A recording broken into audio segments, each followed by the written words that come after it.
Hey, let me show you how you can completely disconnect your Huawei FreeBuds 5i from your phone and the AI Live application.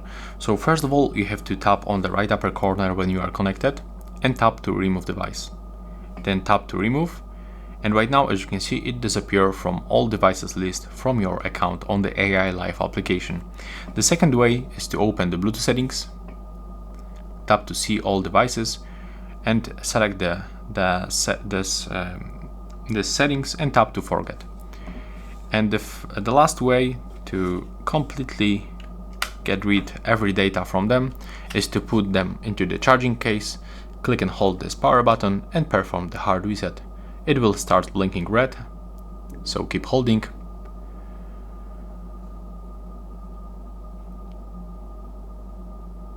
There we go. Right now the reset is on the way and it will turn white.